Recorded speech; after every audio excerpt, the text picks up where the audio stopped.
buenos días, bienvenidos a Diálogo Abierto por Nacional y TV Perú. Como cada mañana, estamos con ustedes, Nicolás Salazar y Carla Jarabá. ¿Cómo estás, Nico? Hola, Carla, ¿qué tal, amigos? Gracias por acompañarnos. Diálogo Abierto, efectivamente, a través de Radio Nacional y TV Perú. Hoy tenemos un programa variado. Más adelante vamos a hablar del Día de la Madre, Carla, portas de esta... No sé si hoy en día podríamos decir celebración, es el segundo Día de la Madre en pandemia y la verdad es que es muy complicado, ¿verdad?, hablar de un festejo. Incluso muchísimos, seguramente la gran parte de los hijos no podrán abrazar a su madre. Primero porque en algunos casos la han perdido y segundo por el distanciamiento, ¿no? Así es, pero ojo, de nada sirve que solamente tengamos un día de distanciamiento o un día de inmovilización social si los días previos hemos estado en la calle comprando, ¿no es cierto?, en medio de todo el peligro y al final el domingo vamos a estar encerrados en casa. Es lo mismo, ¿no es cierto? Hay que ser constantes todos los días, cuidarnos todos los días, porque no solamente se cuida uno, sino se cuidan todos, nos cuidamos todos. Y de nada sirve de, bueno, el domingo no puedo salir, entonces voy a visitar a mi madre el sábado. Aunque ya esta frase resulte cliché, si queremos abrazar en los próximos días de la madre a nuestras madres, ¿no? Hay que quedarnos hoy en casa, ¿no? Como ha ocurrido y hasta que se acabe la pandemia. ¿Qué te parece si revisamos la actualidad informativa? Vamos, porque ha pasado bastante. Ya vamos a empezar primero por las encuestas post-debate. Se habló mucho de los resultados, quién ganó, quién perdió. Bueno, pero sí hubo cambios. Sí hubo cambios según por lo menos las últimas encuestas que aparecen rápidamente. Comenzaron a difundirse las encuestas post-debate de Chota y Datum informó que cambia la tendencia y que Keiko Fujimori y Pedro Castillo los separa 5 puntos. Según lo publicado por esta empresa de opinión, Fuerza Popular, tiene 36% de las preferencias, mientras su rival se queda con 41%. En realidad no es que se queda, sino que ni ha subido ni ha bajado, ¿no? Está ahí.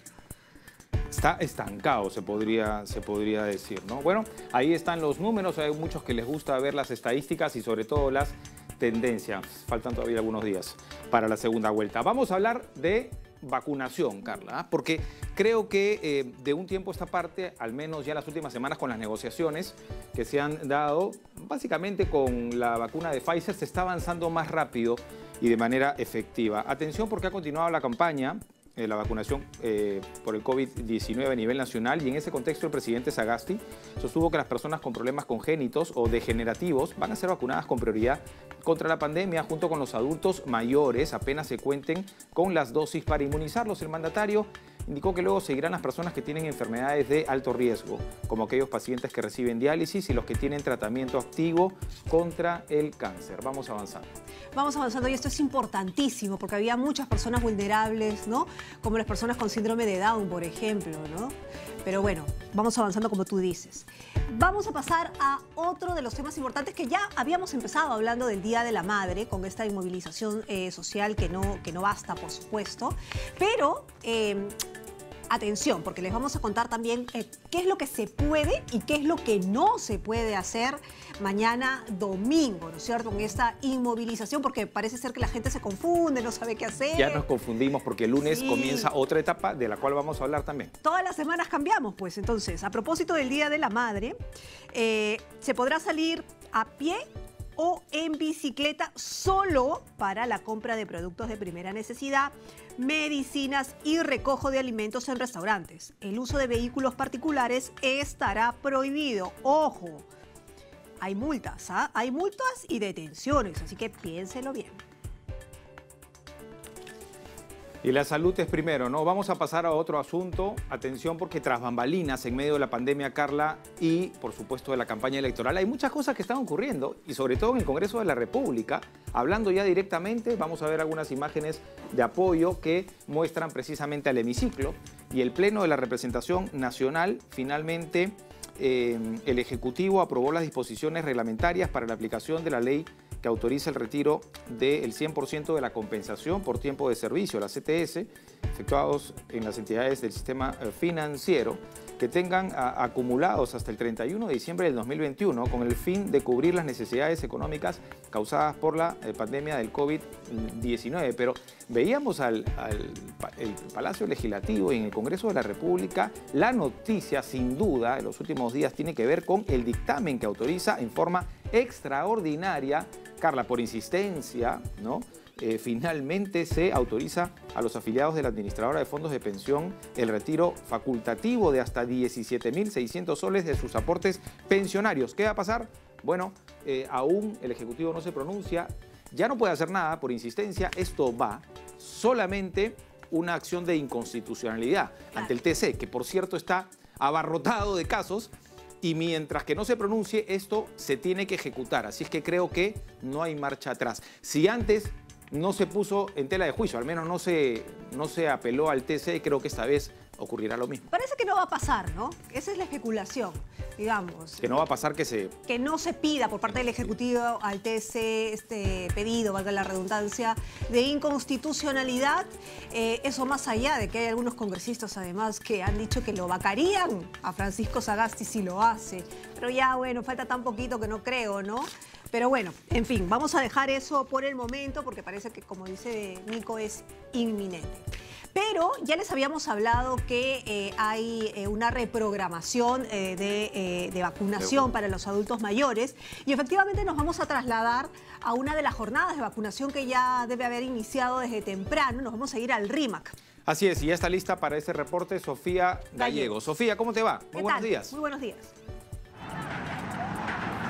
¿Cómo estás, Nicolás? Carla, muy buenos días. Hoy tenemos una larga jornada, sin duda, y además también personal asistencial médico, razón por la cual hemos llegado al Colegio General Alfredo Bonifaz en el distrito del Rima, exactamente en la cuadra 4 de la avenida Morro de Arica. Como bien ustedes han mencionado, tenemos dos grupos. El trabajo, el objetivo de hoy es precisamente inmunizar a los 80 años quienes van a recibir la segunda dosis, no olvidando haber pasado los 21 días. Aquí a mi lado derecho tengo a este número de adultos mayores. Hacia mi lado izquierdo, Manolo nos muestra en imágenes, tenemos al otro grupo de 70 años que, si bien recuerdas, Carla, Nicolás, ellos estuvieron programados para el pasado martes 4 de mayo.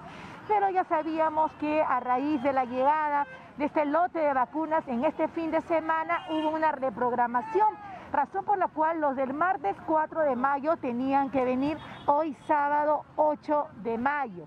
Es así que los del miércoles también han sido reprogramados para mañana, el Día de la Madre, el domingo 9 de mayo, y los del viernes para el lunes 10 de mayo. Esto ha generado sin duda una gran concentración de adultos mayores que, con apoyo de nuestras Fuerzas Armadas, con apoyo de Serenazgo y de personal municipal del distrito, tratar de organizar, porque el número de personas va a ir incrementando sin duda conforme vayan pasando las horas. La meta de vacunación hoy en este punto es de 10.908 personas. 10.908 personas las que van a llegar hasta este punto, así que mucha atención. Ahora, por la gran afluencia vehicular, porque hay algunos que vienen a bordo de vehículos, dejan a la persona para que forme la larga fila, se ha tenido que cerrar parte de la vía. Repetimos, en lo que es la avenida Morro de Arica, cuadra 4, se ha restringido el pase vehicular, pero en el otro extremo, con dirección contraria, evidentemente hay pase, y con el apoyo de los inspectores de transporte se está facilitando. Pero bueno, conversemos con algunos familiares, a ver qué opinan, cómo se está desarrollando este proceso de vacunación, si nos podrían dar algunos detalles. A ver, conversamos con algunos. Caballero, ¿cómo está? A ver, señora, ¿cómo está? Estamos en vivo para Diálogo Abierto de Canal 7. Bienvenida, acompañando a su madre para recibir la segunda dosis.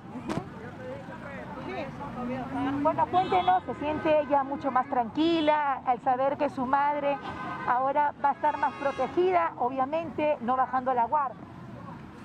¿Cuál es su opinión respecto a cómo se viene desarrollando la organización de la vacunación? Bueno, no sé si va a avanzar rápido la cola, no se sabe, pues ahorita estamos haciendo... Muchísimas gracias. Bueno, Carla, Nicolás, nosotros vamos a continuar en el lugar.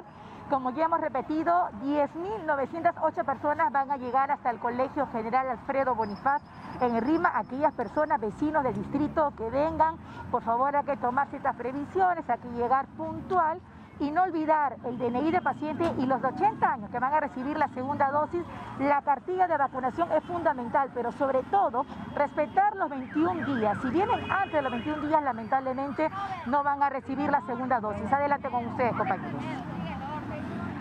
Muy bien. Muchas gracias. Muchas gracias, Sofía, y estaremos en contacto, ¿no es cierto? Para Emocionante ver... siempre, ¿no? Ver esto. Sí, claro, porque mucha gente ha estado esperando, ¿no es cierto? Sobre todo los adultos mayores que creo han cumplido escrupulosamente con las disposiciones del gobierno. Nosotros que no hemos parado en esta pandemia, Carla, informativamente hablando, los casos de las indisciplinas, desacato, ¿no?, a las disposiciones de la autoridad, creo que no hemos visto personas mayores, casi. No. O sea, son personas que se han aguantado durante tanto tiempo y, claro, tienen el derecho de estar en la primera línea luego del personal médico y las... Y es una tranquilidad para sus hijos o nietos, en todo caso también, ¿no? Tenerlos un poquito resguardados. Nadie dice que, claro, la vacuna no es para que no te dé, sino para aminorar los efectos. El impacto no sea tan severo, ¿no? Y lo triste, sí, efectivamente, y muchos tendrán a veces que cargar con esa culpa, si podemos decirlo de alguna manera, es que el virus ha llegado a las casas por intermedio de los jóvenes o las personas adultos, digamos, que han tenido que salir a trabajar o que simplemente se han descuidado, ¿no? Así es. Pero justamente y en este contexto, muchas personas han perdido a sus padres, ¿no es cierto? Y mañana es una fecha muy especial, es el Día de la Madre. Y como bien mencionabas, Nico, al empezar, es el segundo Día de la Madre, el segundo año consecutivo en que vamos a pasar un Día de la Madre bien atípico, ¿no? Sin almuerzos familiares grandes, tal vez solamente con llamadas telefónicas o conectándonos por internet, por Zoom o distintas plataformas.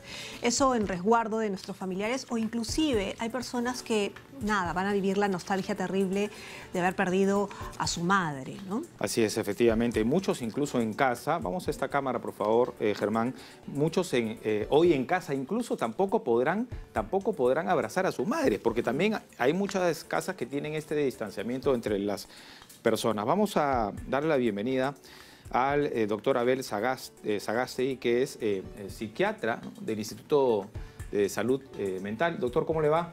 Muy buenos días. ¿Qué tal? Bienvenido.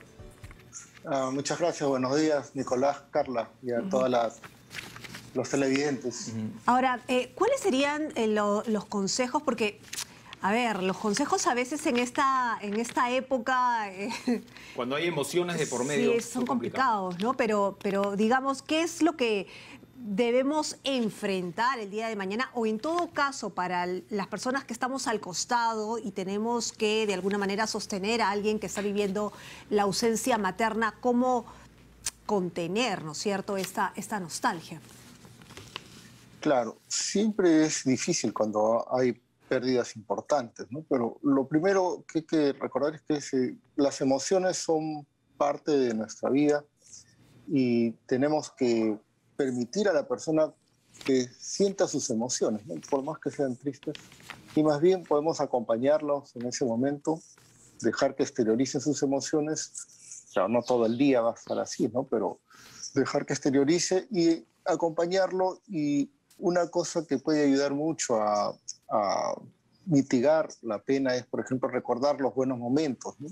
Podemos conversar de los buenos momentos que hemos pasado con el ser querido que hemos tenido, compartir con los demás esta situación. Si estamos en familia o con nuestros amigos más cercanos, podemos también compartir nuestras emociones, ¿no? Hablar de lo que sentimos y conversar sobre nuestro familiar. Eso nos va a ayudar a sentirnos mejor en general. Doctor, digamos, comentando algo más íntimo de mi familia en el entorno, mi madre dice, no quiero nada material, quiero que no me abandonen, ¿no? Yo creo que, claro, hay casos que han perdido a sus seres queridos en esta pandemia y hay casos que los tenemos, pero los tenemos lejos. ¿Cómo afrontar también esta situación, ¿no?, siendo responsables? Creo que la mayor demostración de amor es esa, ¿no?, cuidar al otro. Claro, ahora lamentablemente no nos podemos reunir y visitarnos como antes, ¿no? Pero en la medida que podamos usar este tipo de comunicación, como lo estamos haciendo ahora, continuamente deberíamos comunicarnos con nuestra familia, ¿no?, con nuestra mamá, con nuestro papá, si es que no vive con nosotros, comunicarnos constantemente, ¿no? O sea, no necesitamos que sea solo el Día de la Mamá para comunicarnos con ella. El sentirse acompañado es pues saber que estamos pendientes de ellos, que estamos interesados en ellos y podemos tener llamadas telefónicas, estas vías como el Zoom, por ejemplo, o las otras redes sociales que nos permiten ahora comunicarnos, ¿no? Y expresarles nuestro interés y nuestro afecto, indudablemente.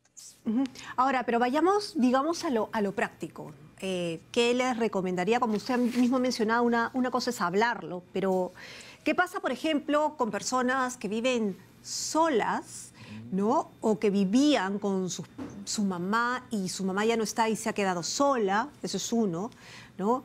Y dos, ¿qué pasa con la mamá que está, pero que no está? Es decir, que contrajo la enfermedad, salió de la enfermedad, pero quedó muy mal, ¿no? Y a pesar de todos los cuidados que se les dieron, ya no está bien.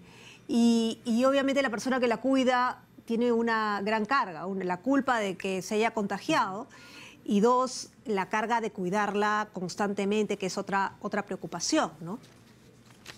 Claro. Primero, si se vive solo, indudablemente lo que dije inicialmente, ¿no? Podemos recordar los buenos momentos y tenemos de repente fotografías, de repente alguna filmación, podemos verla, eso nos va a hacer sentir mejor.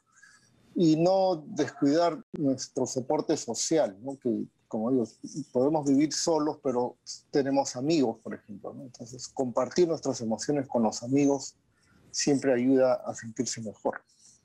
En el caso de que tengamos una mamá, por ejemplo, que como consecuencia de la enfermedad ha quedado pues, con secuelas muy importantes, el cuidado hacia ella va a ser lo ideal y nuevamente, ¿no?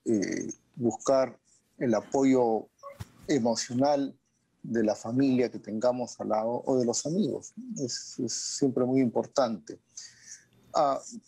¿Qué puede ayudarnos además a sentirnos un poco más tranquilos, ya desde un punto de vista físico, digamos, hacer actividad física también, ¿no? Por ejemplo, salir a caminar por lo menos 3 veces a la semana, ¿no? Unos 30 minutos como mínimo, puede hacer que nos sintamos menos ansiosos, menos intranquilos, que nuestro ánimo también mejore, ¿no? Entonces, salir, caminar, no ir a lugares indudablemente donde hay mucha gente, ¿no? Pero caminar por ejemplo, alrededor de nuestra casa, si hay un parque, eso también nos va a ayudar, ¿no? La actividad física contribuye a sentirnos algo mejor. A liberarnos, ¿no? Doctor, cada familia tiene una dinámica, hay padres que son madres, y sin ánimos de generar una polémica, pero la relación con la madre podría decirse, especial, digo, comparando con el padre, una relación con el padre. Claro, indudablemente que es muy especial, porque no olvidemos que pasamos 9 meses dentro de nuestra mamá. Y quien nos da satisface nuestras primeras necesidades es nuestra mamá. Entonces se forma un vínculo muy importante entre el bebé y la mamá, ¿no? Desde el momento que estamos en el vientre de la mamá. Y el otro momento en el cual se forma un vínculo importante es pues, al momento de nacer y cuando lactamos con él. Entonces, este vínculo es fundamental, ¿no? Los papás vamos siendo entrando al mundo del bebé en la medida que ayudemos a nuestra pareja a cuidar al bebé, ¿no? Por ejemplo, estar al lado de ella cuando le está dando de lactar, cuando los cargamos para que elimine los gases, ¿no? Entonces, poco a poco vamos entrando al mundo del bebé, pero el vínculo con la mamá es natural. Ahora, doctor, ¿por qué? Yo sé que estamos viviendo en digamos, en una situación, en un contexto bastante complicado, de mucha tristeza, pero ¿por qué siempre verlo por lo negativo? Insisto, sé que estamos viviendo en un contexto bien complicado, de mucha tristeza, mucha desgracia, sobre todo de carencia en muchos casos, porque hay gente que se está muriendo no necesariamente por el COVID, sino por la falta de atención contra el COVID. Pero, ¿por qué tendemos, no sé si es un tema muy peruano, tendemos a ver la muerte de una manera negativa y no más bien celebrar lo que fue la vida de la persona a la que amamos? Creo que es cultural y no solamente en nuestro país, ¿no? Sino que es una persona a la cual ya no vamos a ver. Y indudablemente eso nos causa pena y tristeza. Pero conforme pasa el tiempo uno se va adaptando y a partir de ahí es cuando uno puede ir recordando todo lo bueno que ha tenido con su familia, ¿no? Y creo que eso es importante, pasar a que también muchas veces vemos cosas negativas, pero en esta pandemia pues esto ha permitido que estemos más tiempo en casa, que pasemos más tiempo con nuestra familia. Y eso es importante, ¿no? Que podamos compartir espacios con ellos, ¿no? Darnos momentos para realizar actividades conjuntas, ¿no? De repente armar rompecabezas, jugar un poco algunos juegos de salón, llegar a hacer actividades en la cual todos participemos y la familia se sienta más unida, ¿no? Esa es una ventaja de esta pandemia, por ejemplo. ¿Cuándo debemos, cuánto puede llegar a ser un duelo saludable en este contexto? Porque lo que hemos visto en este contexto de pandemia es que no tenemos tiempo para tener un duelo muy prolongado, porque tenemos que salir adelante, porque tenemos que trabajar, porque hay muchísimos problemas. Porque hay muchos problemas, además estamos en un contexto además de electoral, de incertidumbre, pero ¿cuánto tiempo es lo saludable de tener un duelo o cuándo debemos poner atención en que un duelo ya no es saludable o cuáles son las alertas que debemos tener cuando alguien se está deprimiendo por un duelo? Claro, eso es muy importante diferenciar. Una cosa es el duelo normal y otra cosa es la depresión como enfermedad, ¿no? Cuando hay el fallecimiento de un ser querido, indudablemente nos vamos a sentir tristes, de repente sin ganas, pero usualmente esto no afecta a nuestro funcionamiento más allá de unos días, una semana, ¿no? Y luego retomamos nuestras actividades. Y poco a poco vamos adaptándonos y nuestra tristeza va desapareciendo poco a poco, ¿no? Digamos, alrededor de la 8ª, 10ª semana, esta tristeza ha disminuido bastante. Cuando hay depresión mayor, sí es importante. En lugar de que la persona vaya mejorando, conforme pasa el tiempo, va a ir empeorando. Se va sintiendo cada vez peor y además va dejando de realizar sus actividades. Ya no tiene ganas de hacerla, ya de repente empieza a tener ideas de que no vale la pena vivir. Entonces, cuando vemos que nuestras emociones, en lugar de mejorar, están empeorando, cuando no tenemos ganas de hacer actividades, después de una semana seguimos igual o seguimos peor. Cuando hay alteraciones en el sueño, nuestro carácter está cambiando y no mejora después de este tiempo, es ideal buscar ayuda, ¿no? Correcto. Doctor, una reflexión, sí, si me permite, porque el tiempo nos ha ganado. Una reflexión final, porque hemos hablado a lo largo de la entrevista, de esta conversación, sobre la ausencia materna. ¿Por qué no le damos un mensaje final a las madres? Hablábamos sobre el vínculo tan estrecho con los hijos, ¿no? A las madres que han perdido a sus hijos, que es la pérdida más fuerte, dicen, ¿no? La más dolorosa que existe en este mundo. ¿Qué le podríamos decir a estas madres que hoy no van a poder estar o celebrar con sus hijos? Bueno, primero, darles el pésame de la pérdida del hijo es muy significativa. Segundo, que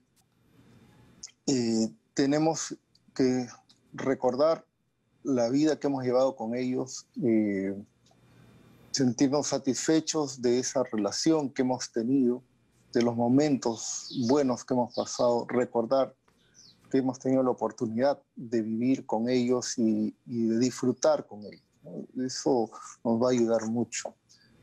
Y finalmente, pues a todas las mamás, felicitarlas por el día de mañana, ¿no? Finalmente, es importante recordar que los centros de salud mental comunitario están cerca a nuestra casa y brindan atención a todos los ciudadanos, y el CIS cubre todos los tratamientos necesarios en caso de que haya una enfermedad mental. Correcto. Y no hay que tener miedo y no hay que tener Vergüenza. vergüenza. Y ahora que estamos en plena campaña electoral, queremos escuchar de los candidatos hablar de políticas públicas de salud mental. Es importantísimo. Importantísimo ahora también. Y la falta que nos hace de psicólogos en nuestro país también. Que todos los colegios, ¿no? Ajá. Todos los colegios deben tener uno. Muy bien. Muchísimas gracias, doctor, por haber estado con nosotros y hacernos entender un poquito y ver cuáles podrían ser las alertas, ¿no es cierto?, de lo que podría ser una nostalgia, una tristeza, una depresión. Aprovechamos para mandarle un beso y abrazo a todas las mamás mañana, porque creo que en este contexto más guerreras que nunca. Hacemos una pausa en Diálogo Abierto. Quédese con nosotros. Recuerde, estamos a través de todas las plataformas de internet del IRTP. Nos pueden seguir en todo el planeta, pero por supuesto estamos también en Radio Nacional. Así es, Radio Nacional, TV Perú, así que volvemos, no se muevan.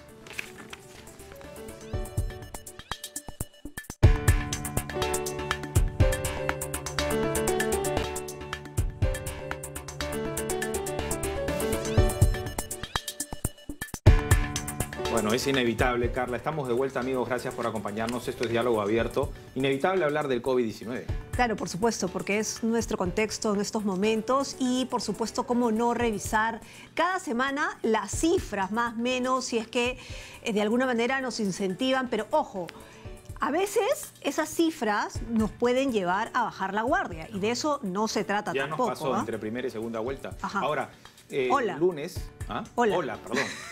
Estamos mezclando. Estamos mezclando. El lunes cambian las medidas, ¿no? Hemos supuestamente bajado, mejorado a nivel de riesgo. No lo entiendo mucho y seguramente Marco Loret de Mola y su sala situacional nos van a explicar si esto es así. Porque a partir del lunes bajan algunas medidas y bueno, pero son las autoridades las que, viendo las estadísticas, además es complicado porque cada región es una realidad distinta, ¿no? Claro, pero vamos a dejar que Marco Loret de Mola nos cuente primero cuál es la sala situacional, en qué situación nos encontramos respecto a los números y el COVID. Y no solamente Lima, ojo, obviamente, todo el país. Marco, ¿cómo estás? Buenos días. Muy buenos días, Nicolás. Muy buenos días, Carla. Muchísimas gracias por la invitación. Un saludo a todos los que me están mirando.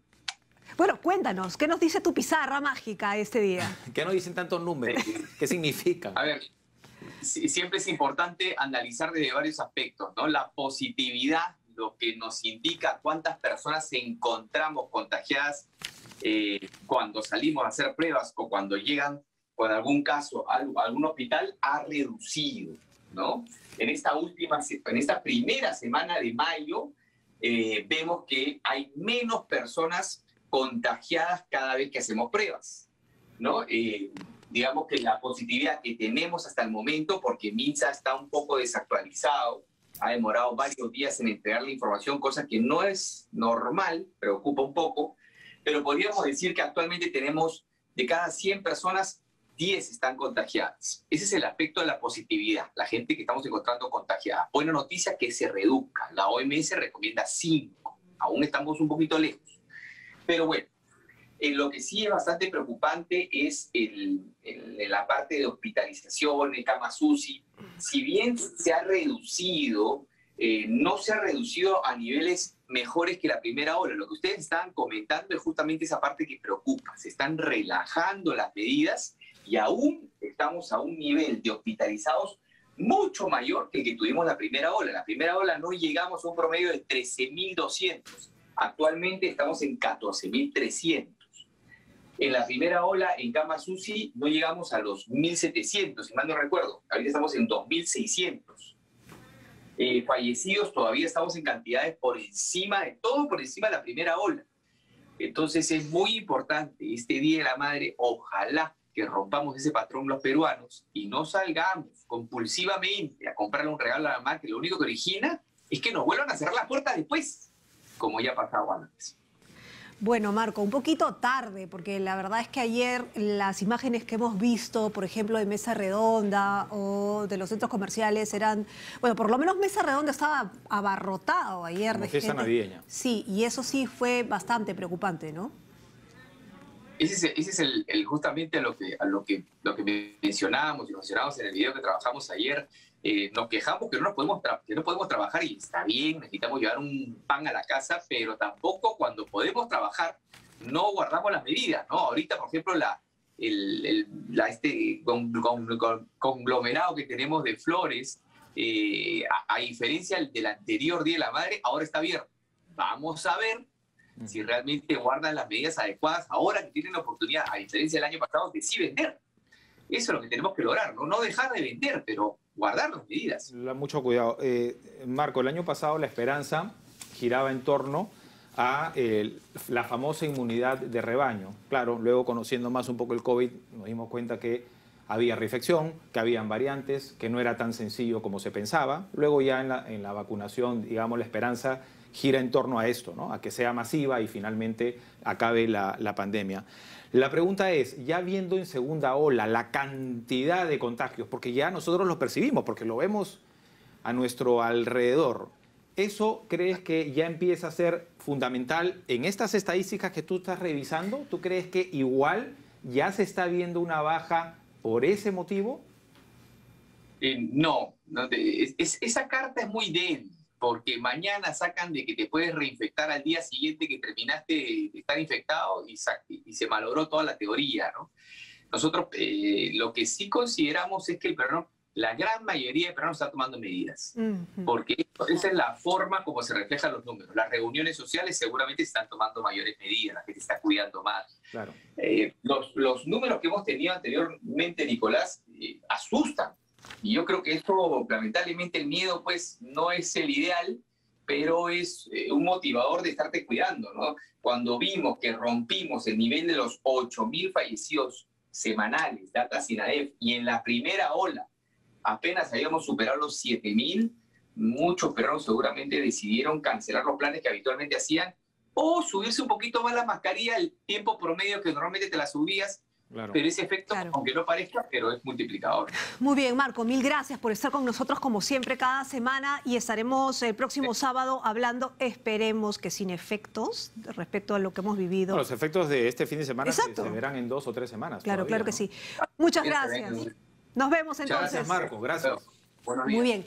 Bueno, nada auspicioso, ¿no? Nada auspicioso, sin duda, pero vamos a ver qué es lo que está sucediendo en América, ¿no es cierto? Porque no solamente el Perú vive el COVID, sino todo el mundo. Vamos a ver qué sucede en Panamá, Colombia y México. Vamos. Adelante.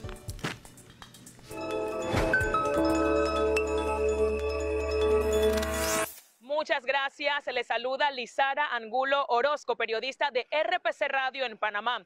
Informarles que al día de hoy acá se mantiene un acumulado de más de 366.300 casos de COVID-19. De este total, al menos 3.965 se encuentran activos. Por otro lado, el director general de la Caja de Seguro Social, el doctor Enrique Lau Cortés, informó días atrás que a nivel nacional la capacidad hospitalaria se mantiene en un 50%, sin embargo ya se ha registrado un leve incremento de pacientes en hospitales en algunos puntos del país. También darles a conocer información sobre el proceso de vacunación contra la COVID-19 que aquí en Panamá inició en el pasado mes de enero. A la fecha ya se han aplicado más de 731.000 dosis de vacunas contra la COVID-19, esto según datos del programa ampliado de inmunización del Ministerio de Salud. Aquí en Panamá se está aplicando esta vacuna principalmente a los adultos mayores de 60 años, a las mujeres embarazadas y docentes. Actualmente el país no mantiene cuarentena, pero sí un toque de queda de 12 medianoche a 4 de la mañana y por el momento las autoridades de salud ya han reforzado en esfuerzos preparándose para una posible llegada de una tercera ola de casos de COVID-19 aquí en Panamá. Es el reporte. Retorno con ustedes hasta Perú.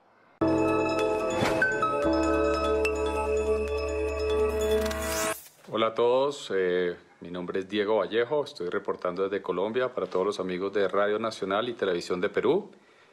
Me desempeño como asesor de la Policía Nacional y docente universitario. Al día de hoy llevamos ya un total de 2.900.000 personas, ciudadanos contagiados de COVID. Colombia ha recuperado 2.750.000. Llevamos a hoy 76.015 muertes y una ocupación de UCI en promedio del 90%. Ciudades como Bogotá tenemos una ocupación de casi el 95%.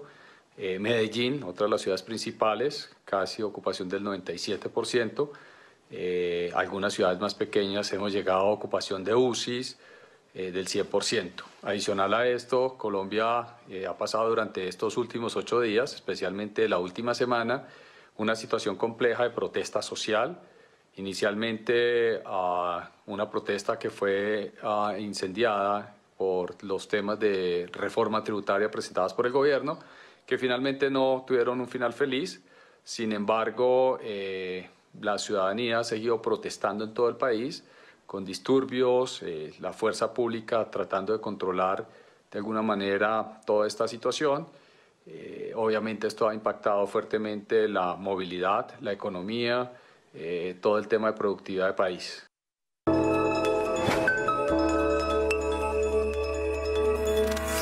Los saluda Fred Álvarez desde la Ciudad de México.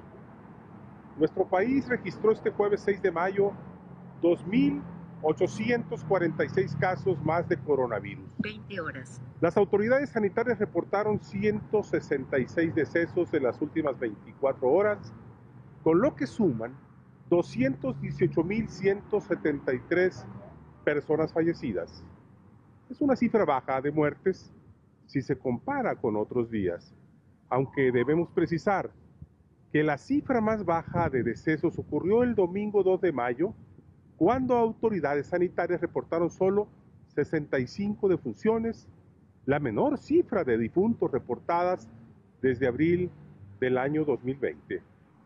Por otro lado, debemos decir que una reciente información del Instituto de Métrica y Evaluación Sanitaria de la Universidad de Washington afirma que la pandemia ha causado mucho más decesos de los reportados oficialmente en el mundo y que en el caso particular de México, las estimaciones rondan en los 617.000 personas fallecidas, es decir, 3 veces más de los oficialmente reconocidos. Por otro lado, el nivel de ocupación hospitalario es de apenas el 11%, es una cifra baja.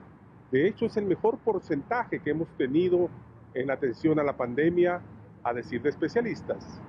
Y la otra buena noticia, si podemos decir, 5 de mayo, se vacunaron a poco más de 600.000 personas en un solo día. Es el día récord en materia de vacunación. Así las cosas desde la Ciudad de México. Muy bien, esos han sido los reportes entonces de nuestros colegas, nuestros compañeros alrededor de América Latina. La situación está complicada, digamos, en distintos puntos del mundo. Aunque los casos son distintos, efectivamente, también, Carla, la situación es parecida y es una desgracia humanitaria, ¿no? Lo que estamos padeciendo con el COVID-19. Habría que apuntar nada más que en Colombia tiene otras complicaciones sociales, ¿no? Y tienen que ver con las protestas contra el gobierno de Duque, ¿no? Así es. Y que también generan en este contexto tantísimos contagios, ¿no? Es cierto, es como lo que sucede con nosotros cuando hay marchas, por ejemplo. Cuando ocurrió el año pasado, ¿no? En noviembre. En su momento no se sintió, pero luego nos dimos cuenta que al margen de la protesta que es constitucionalmente, ¿no? Permitida, justa, y es un derecho, pues nos exponemos también bastante. También, pero bueno, justamente en este contexto de pandemia hemos visto a compañeros, amigos, familiares ir cayendo por la COVID. Algunos han salido de esa enfermedad con secuelas, otros están bien, otros lamentablemente han caído. Pero sin duda cuando sabemos de personajes conocidos, públicos, es como que nos sentimos impactados. Nos impacta. Impactados porque pensamos que a ellos no les va a pasar nada, ¿no? Y sobre todo cuando a las autoridades o a los que están en la primera línea, no solamente profesionales de la salud, las Fuerzas Armadas y la policía, en el contexto, por ejemplo, de la pandemia hemos visto una gran labor de los bomberos, por ejemplo, y de las autoridades municipales. En Lima, por ejemplo, destacaba y siempre destaca el trabajo de Mario Casareto, ¿no? Que es brigadier mayor precisamente del Cuerpo General de Bomberos del Perú y también funcionario de la Municipalidad Metropolitana de Lima. Es conocido además porque siempre lo hemos visto en toda actividad, ¿no? Y justamente ahí lo tenemos, él cayó enfermo de COVID y ha estado luchando más de un mes por su vida. Pero vamos a dejar que nos lo cuente, que nos cuente su experiencia con el COVID. ¿Cómo está? ¿Cómo está, señor Casareto? Bienvenido. Buenos días. Muy buenos días. Buenos días, Carla. Buenos días, Nicolás.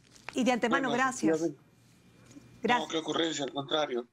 Gracias por la oportunidad de poder transmitirle a la gente que participa pues, de estas actividades de fiestas clandestinas, mítines, manifestaciones, que van al mercado, al banco, al transporte público, a que tenga la conciencia de protegerse.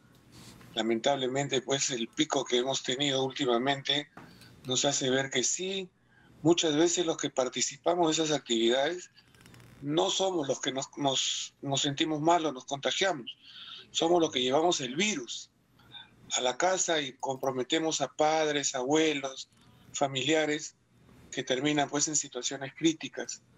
Yo creo que por mis actividades diarias que tenía en el mes de diciembre, enero, tuve esta complicación y el 4 de febrero, 4 de febrero fue internado en la Villa Mongrú. Luego me pasaron de manera inmediata al Menara. 44 días he estado en el ventilador mecánico entubado y el total de hospitalización con las 3 UCIs que he pasado han sido 75 días. Creo que una experiencia, con el favor de Dios, puedo hablar con ustedes, es una hazaña médica, un milagro, el que una persona pues salga y que esté en estos momentos en un proceso de rehabilitación debido a la morbilidad de las extremidades que no quedan pues bien y hay que recuperarlas poco a poco, ¿no? Ya camino felizmente, ya hago mis necesidades, me desplazo dentro de mi casa con mayor facilidad conforme van avanzando los días y continúa el proceso de rehabilitación en casa. Nuestra producción nos decía, vamos con cuidado porque el señor Casareto está convaleciente y efectivamente usted está hablando de manera pausada, lo cual no hay problema, porque creo que su mensaje llega en el mejor momento. Usted hablaba de cuándo se puede haber contagiado y recordaba las fiestas de fin de año. Hoy estamos en el contexto de las fiestas, entre comillas, la celebración por el Día de la Madre, y no dista mucho de lo que ocurrió en ese momento, pese a los mensajes que conminan a la ciudadanía a guardarse, ¿no? Guardarse, por favor, guardarse, cuidarse. No es momento de celebrar nada. Y las madres no están esperando un regalo, están esperando que no se les olvide un mensaje, ¿no? Por eso, le repito, es el mejor contexto en el cual usted nos cuenta su experiencia. Sí, yo creo que qué mejor regalo para una madre el que no la contagies, el que no le lleves lo que tú provocas en la calle con una fiesta clandestina, con estar pues rodeado de gente sin mascarilla. Qué mejor regalo, ¿no? Cuidarla. Y cuidarnos nosotros, evitar estar haciendo ese tipo de situaciones. Yo estuve sintiendo un malestar en la garganta y lo que yo hacía era tomar pastillas, estas multibióticos para que me pasara la garraspera, y pensaba que era un tema normal que normalmente pasa. Sin embargo, iba avanzando. ¿Pero por qué avanza el virus? ¿Por qué lo dejamos avanzar hasta el último minuto? Porque sientes vergüenza, sientes que que te van a ver como una persona contagiosa, apestada, y esperas hasta que te falte el oxígeno para recién declarar que te sientes mal. Y eso ha pasado con mis compañeros que han dejado de vivir, que no están con nosotros ya, porque esperaron el último minuto para que se les traslade a la villa o al hospital. Entonces la recomendación aquí es que cualquier malestar que sientas, hay que hacerse la prueba inmediatamente, hay que estar atentos a que si normalmente no me duele la cabeza, no tengo dolor de garganta, no he hecho fiebre normalmente y me da, es porque ya tengo un síntoma de alerta para poder declararlo y poderme poner a buen recaudo con los médicos o en un lugar adecuado. Eso creo yo que es lo que hace que se extienda este virus, porque muchas personas creen que es algo natural. Que no lo ataquemos al momento, ¿no? Así es. ¿Cuánto tiempo estuvo usted tomando estos multibióticos y diciendo no pasa nada, ya va a pasar, no es el bicho, simplemente es una garrapata? Yo creo que fue una semana. Una semana. Una semana hasta que tuvimos la emergencia de San Isidro, donde se cayó una grúa de construcción y atrapó unos obreros. Estuvimos en ese rescate, yo estuve en el lugar.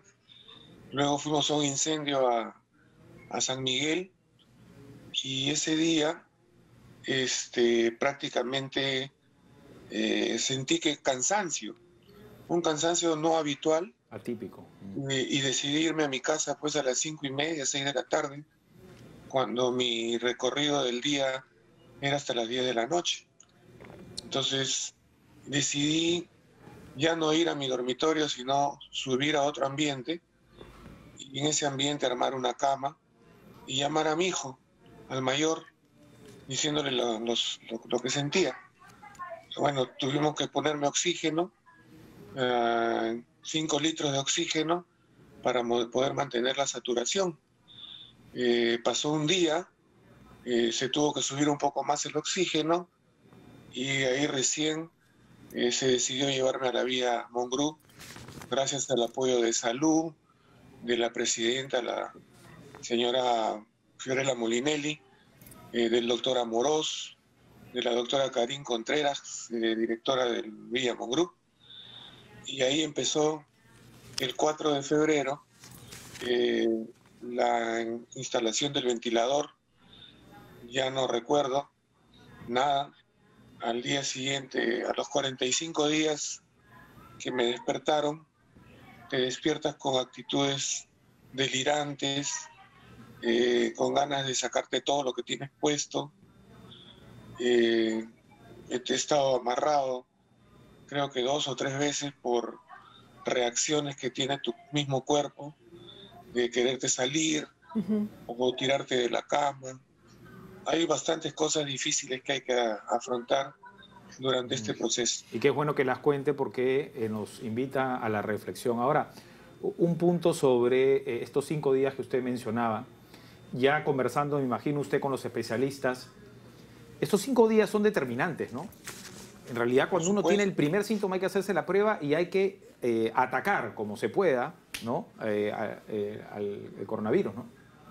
Sobre todo, Nicolás, aislarse, porque desde que tenemos el primer síntoma y hablamos sin mascarilla, lo primero que hacemos es ir a la casa, ir a la familia.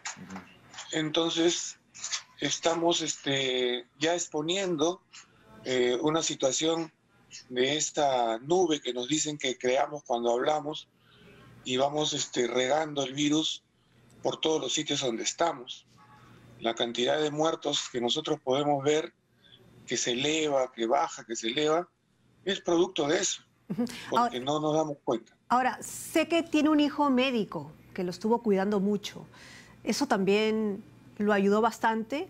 ¿Le hizo caso? ¿Fue distinto? No sé, o sea, ¿cómo fue la relación ahí? Bueno, sí, mi hijo es cirujano dentista, es el que está a cargo del COVID en la Intendencia Nacional de Bomberos. Tenía la experiencia suficiente para llevarme al hospital y yo le dije que no. El primer y segundo día en mi casa ya aislado, con oxígeno, te tenemos que trasladar, papá. Y yo le decía, no, pero ya está subiendo, ya le decía yo, ya está subiendo la saturación. Papá, te tenemos que llevar. Entonces, Ya al tercer día, cuando ya me sentía que faltaba la respiración, que no saturaba bien, le hice caso. Un poquito tarde, vuelvo a repetir, y se lo repito a todos. O sea, no hay que ser terco, ojo. No da ningún resultado. Yo creo que el tema era no dejar a mi esposa, no dejar a mis hijos en la casa. Ella también se contagió conmigo, a pesar de los cuidados que tuvimos. Estuvo internado una semana en la clínica Maison de Santé. Gracias a Dios no fue tan grave como mi situación, pero sí lo hice, pues también la contagié. Y lamentablemente, pues, es la negligencia. Yo más creo que es el querer sentirse fuerte. Yo siempre me he sentido fuerte. Y no paramos, pues, ese es el gran problema, que en esta vorágine no paramos. Señor Casareto, para ir finalizando, nos conocemos muchos años y usted siempre ha sido una persona clara, directa, le guste o no le guste al interlocutor o a la ciudadanía, sin pelos en la lengua, como se dice. La historia se va a escribir, eso no va a cambiar. Pero usted estuvo desde el primer día, ¿no? Junto a otras autoridades. ¿Qué debería cambiar si es que estos, ojalá que no, pero se pueda volver a repetir? Y sobre todo el llamado a las autoridades municipales, por ejemplo, que muchas han parecido dormidas en los primeros meses de pandemia. Algunas todavía no parecen. Claro. Yo creo que acá hay que hacer funcionar el principio de autoridad, porque la gente no se puede burlar. Yo pienso que las medidas tienen que tomarse radicalmente con la gente que prácticamente hace una fiesta de esta enfermedad, de esta pandemia. No tiene control de sus actos, no le interesa el que puedan ser portadores de este virus y complicar a otras personas. Yo creo que el principio de autoridad tiene que cambiar. El Congreso tiene que ayudar a que de alguna forma se sancione a las 20, 50, 100 personas que participan de una actividad clandestina y tengan otro tipo de pena, porque se les puede aislar en una cancha de fútbol, se les puede aislar en un recinto donde pasen pues unos días, donde tengan una sanción incluso pecuniaria, para que puedan sentir que ellos son los portadores. Ellos son los que llevan el virus a las casas, a los trabajos, y van complicando a la gente. Entonces, el mensaje que yo dejo es: protejámonos, 2 mascarillas, protector facial, alcohol, lavado de manos, que es muy importante para estar protegidos. Cuidemos a la familia, cuidemos a las personas. Gracias, Claudia. Carla. Gracias, Nicolás, por esta entrevista. Carla, perdón. Carla. Muchas gracias, no señor problema, Casareto. Nuestro saludo y a seguir recuperándose. Gracias por ese testimonio que nos ayuda muchísimo. Muchas gracias a ustedes. A usted por compartir. Punto aparte, un saludo al Cuerpo General de Bomberos del Perú desde el primer día al frente del COVID-19. Cuando no se sabía mucho, ya el Cuerpo General de Bomberos pedía equipos de bioseguridad. Sí, claro que sí. Ellos tienen que enfrentar, perdón Carla, para terminar ese punto, una emergencia y enfrentarse a la irresponsabilidad de los ciudadanos que no respetan el principio de autoridad. Bien decía el señor Casareto, hay que trabajar en eso, pero más que el tema disuasivo de sanciones, creo yo que pasa por la educación. Claro, porque una cosa es que no podemos estar esperando que venga el papá Estado a sancionarnos y a decirnos que nos estamos portando bien o mal. Parte de nosotros mismos también como ciudadanos decir, si esto es peligroso, si esto no se puede hacer, bueno, hay que cumplirlo, pues, ¿no es cierto? Porque no se trata, ojo, no se trata solamente de nosotros, ni solamente de nuestra familia, se trata de todo un país, ¿no es cierto? Así que, por favor, hay que poner nuestra parte, Dama, ¿no es cierto? De nuestra parte. Sí. Muy bien. Vamos a hacer una pausa, seguimos con más diálogo abierto. Recuerde, a través del Internet, las bondades del Internet, nos pueden ver y escuchar en todo el planeta. Así es, ya sabe, por Radio Nacional y TV Perú. Volvemos.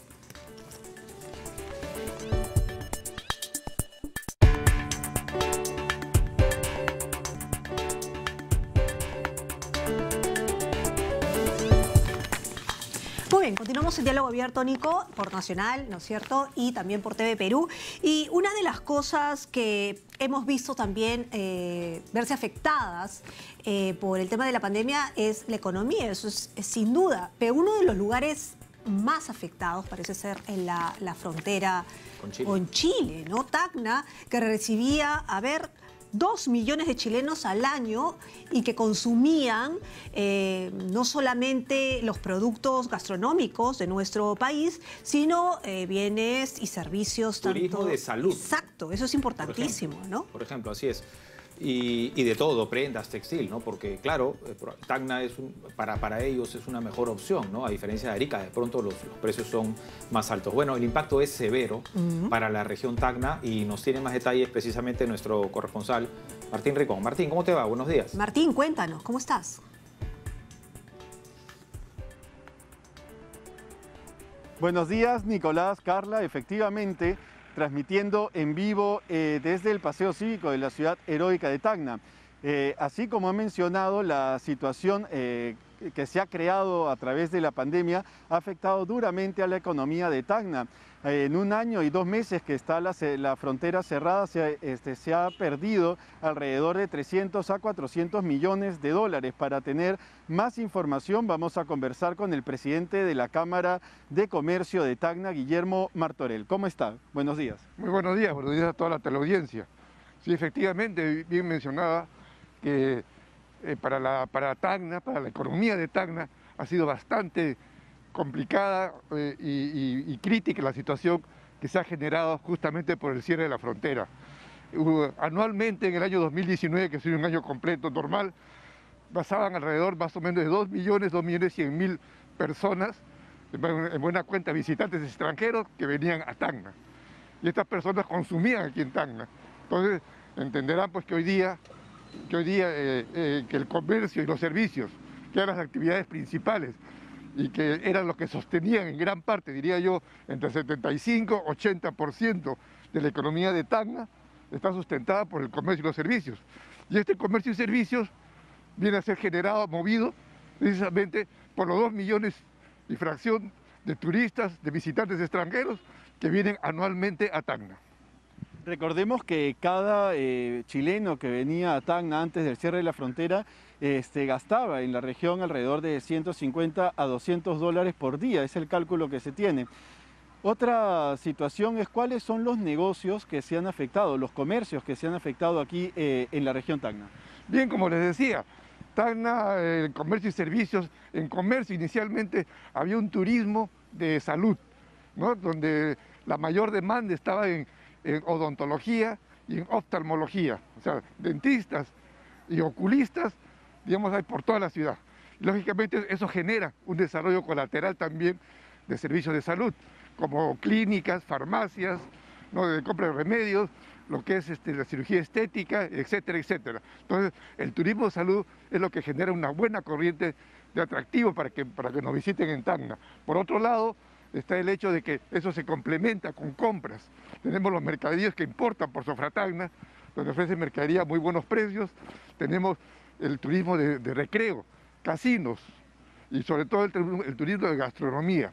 Entonces, todos estos elementos hacían pues que se generara también una demanda de servicios, hoteles, restaurantes, taxis, etcétera, ¿no? Y aparte de eso, había otro tipo de servicios importantes que se movían, como eran las confecciones de prendas de vestir, que se confeccionaban aquí en Tacna, y a la vez lo que es imprentas.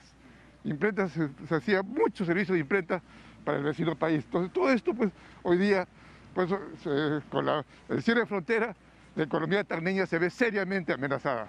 ¿Qué es lo que se está haciendo ahora, digamos, para buscar la reactivación económica de Tacna, ¿no? ¿Qué están, digamos, hablando las autoridades aquí para poder salir de esta dificultad? Bueno, en primer término, pues, es ver de qué manera se controla el problema sanitario, que obviamente es el punto principal. Como Cámara de Comercio hemos pedido, hemos lanzado, mejor dicho, una idea, ¿no?, a las autoridades correspondientes para que se solicite al gobierno central que Tacna sea considerada una región piloto, justamente por su condición de frontera. ¿no? Y ser una ciudad pequeña de 300.000 habitantes, 320.000 habitantes, en lo cual se podría hacer una vacunación masiva, se podría generar protocolos específicos para controlar y ver de qué manera, digamos, se controla lo más rápido posible el tema de contagios y hacer Tacna una ciudad, digamos, de contagio controlado. Entonces, en ese sentido, nuestra presentación es más fácil para que las autoridades peruanas a nivel de Cancillería o locales con sus pares de la ciudad de Arica puedan conversar en igualdad de condiciones con una sanidad controlada, con un contagio controlado en Tacna, y eso nos puede ayudar a que la frontera sea abierta más rápidamente. También el tema de la Sofra Tacna, ¿no? Recordemos que al ser frontera hay esa posibilidad de que hay, digamos, comerciantes que adquieren productos y pueden ingresarlos con más facilidad al país y poderlos vender aquí. ¿Cómo se ha sentido la Sofra Tacna con la pandemia también? Bueno, si bien es cierto, digamos, las importaciones no han sido restringidas, pero si no hay compradores, entonces lógicamente que Sofra Tacna, como consecuencia, se siente también seriamente amenazada, ¿no? Sofra Tacna al año también mueve aproximadamente en su movimiento económico entre 300 y 320 millones de dólares al año, ¿no? Normalmente, pero hoy día eso ha disminuido ostensiblemente, porque si bien es cierto, como repito, las importaciones no están restringidas, ni las exportaciones, pero si no hay demanda en la localidad, no hay visitantes a quienes se dirigían estos artículos, estas importaciones, entonces también el movimiento económico ha caído muy fuerte en Sofra Tacna. Además de la situación de abrirse las fronteras con Chile, ¿no?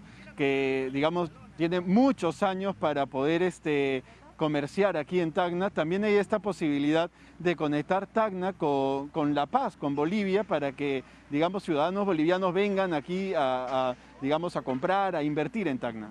Es cierto, digamos, conectar Tacna con La Paz es un caro anhelo de los tacneños de hace 50, 60 años atrás, ¿no? Que prácticamente hoy día estamos a puertas de que esto se cristalice.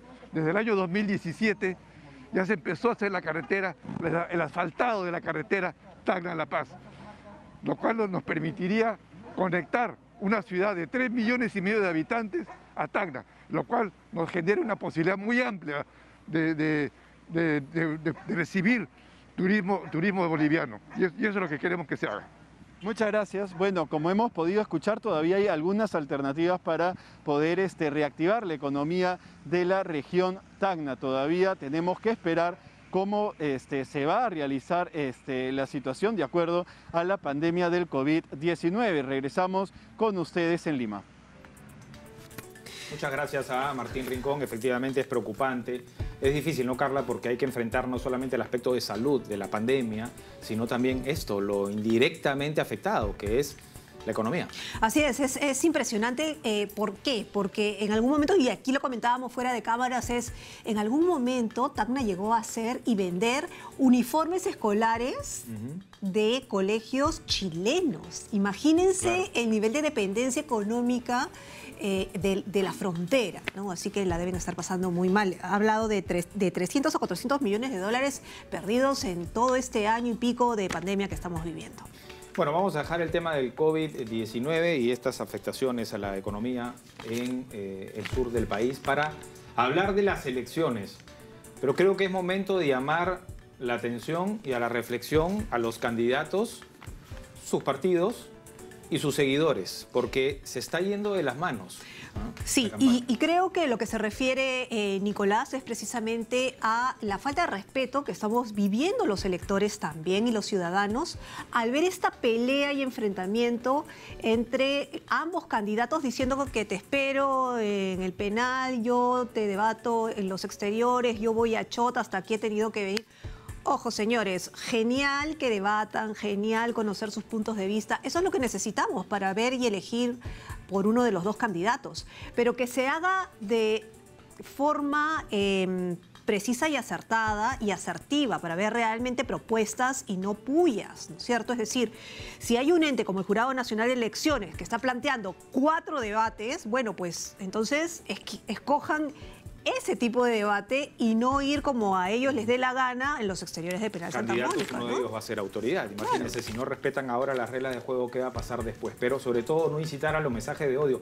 Van a pasar las elecciones y seguiremos siendo amigos, seguiremos siendo familia, ¿no? No entiendo mucho las discusiones que se están generando a propósito de esto, pero vamos a ahondar en el tema porque también preocupa la democracia, sobre todo porque nos costó mucho recuperarla. Y en ese sentido, Transparencia Electoral ha difundido un mensaje en el cual insta a los candidatos a firmar un compromiso de respeto a la democracia. Saludamos, y él está desde Argentina, Santiago con nosotros, Santiago Leiras, miembro del Consejo de Expertos de Transparencia Electoral. ¿Qué tal, Santiago? Muy buenos días. Bienvenido. Buen día, Carla. Buen día, Nicolás. Bueno, gracias por la invitación. ¿Qué tal? Bueno, cuéntanos un poco respecto a la propuesta que tienen, ¿no es cierto?, sobre este pronunciamiento. No sé si lo podemos publicar, además, lo tenemos... lo vamos a ver en breve. Lo vamos a ver en breve, ¿no es cierto?, sobre esta propuesta, sobre este... firmar, ¿no es cierto?, este tipo de pacto. Te lo preguntamos porque ya en anteriores oportunidades se han firmado muchos pactos, pactos éticos y qué sé yo. Inclusive hay un pacto ético. Hojas de ruta. Hojas de ruta, ¿no? que los obliga a debatir, ¿no? Y es justamente lo que tiene que ver con la introducción que hicimos. Los obliga a debatir de manera alturada con las reglas propuestas, pero no lo hacen. Entonces, ¿qué podemos esperar de una nueva firma, digámoslo? Bueno, permitirme hacer dos comentarios breves al respecto de lo que es el tema del trabajo de Transparencia Electoral. Claro que sí. En realidad, digamos, Transparencia Electoral ha hecho un comunicado y una apelación que se inscribe en un contexto más general de la actividad de la organización, que es alentar todo lo que serían buenas prácticas electorales con vistas a todo lo que contribuya a mejorar la calidad democrática, ¿no? Esto es un poco el objetivo más general. En este contexto, el comunicado que salió hace algunos días tiene un objetivo básico que es no de alentar a algún candidato en particular, no ese es el cometido de Transparencia Electoral, sino de exhortar a los candidatos a, de alguna manera, desarrollar no solo su campaña electoral, sino su futura acción de gobierno dentro de ciertas coordenadas de lo que en general hay ciertos acuerdos respecto a lo que significa el compromiso democrático y el compromiso con el buen funcionamiento del Estado de Derecho, ¿no?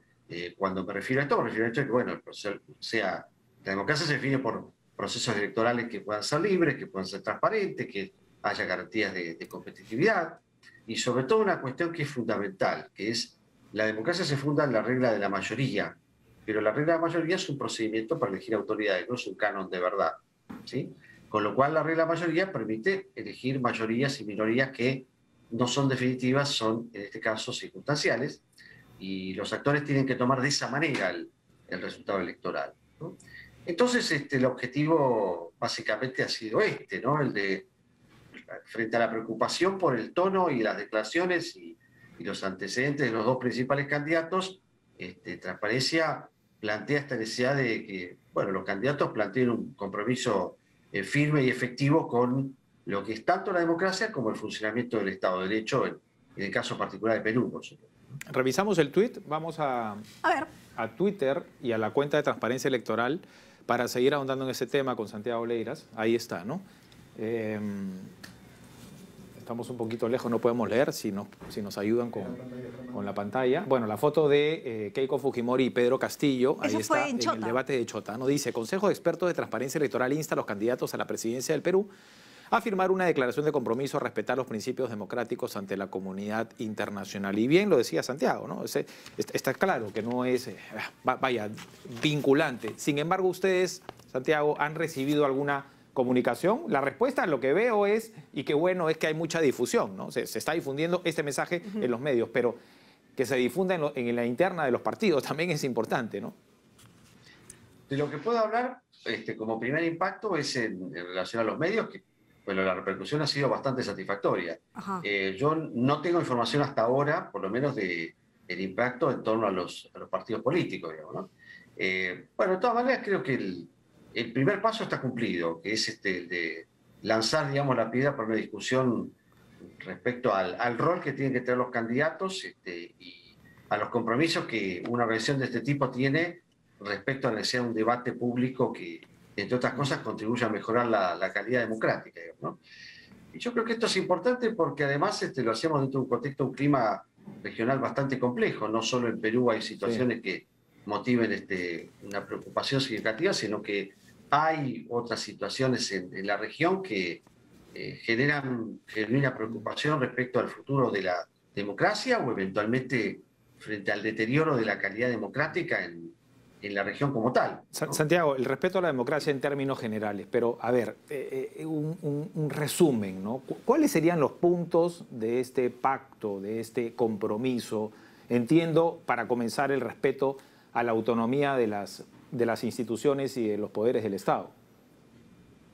Sí, ahí el compromiso, tanto para Castillo como para Fujimori, es, como decía recién, no solo el tema del respeto por las reglas básicas de la democracia, sino garantizar el efectivo cumplimiento del Estado de Derecho. Cuando nosotros hablamos acá del cumplimiento del Estado de Derecho, esto supone respetar la independencia del Poder Judicial, garantizar la autonomía de los órganos de control, garantizar el debido respeto al juego y al balanceo entre los poderes del Estado, que están marcados por esa lógica de contrapeso desde el punto de vista institucional. En ese sentido, las declaraciones de uno y los antecedentes de otro dan lugar a una, creo yo, justificada alarma respecto a la debilidad, por lo menos, de las garantías respecto a los compromisos que puede haber con respecto a estos elementos básicos del buen funcionamiento del Estado de Derecho, ¿no? De ahí entonces, como decía, se trata de una exhortación y no de una apelación a nadie para que vote a tal o cual candidato. Claro. Ahora, Santiago, pero mira, conforme lo que tú estás mencionando y conforme se está dando la situación en nuestro país, las reglas claras, por lo menos, para que se respete la democracia, es que entre las propuestas, justo no haya propuestas que vayan en contra de lo que tú has mencionado, el respeto a las instituciones, que las reglas de juego estén claras, es decir, pero hay propuestas entre ellas que no respetan las instituciones claramente, ese es uno. Y dos, el hecho del debate propiamente dicho ahora, que es el último, más allá del Techota, que ya fue ¿no es cierto?, un estrago, hubo debate. ¿Salió algo positivo de ahí? No lo sé, la gente lo dirá. Pero más allá de eso, de que a la gente le gusta el pecheo, la salsa, ¿no?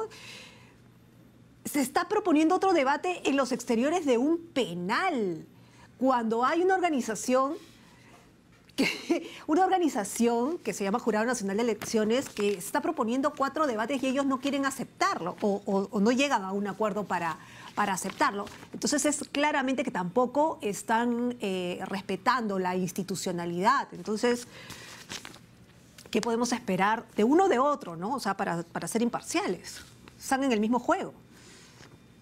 Sí, bueno, esa es una preocupación que, como les decía recién, no solo es particular que sea el Perú, sino que hay un contexto regional en el cual hay un deterioro evidente de muchas prácticas relacionadas a la democracia y al gobierno de la ley, digo, para decir en estos términos, ¿sí?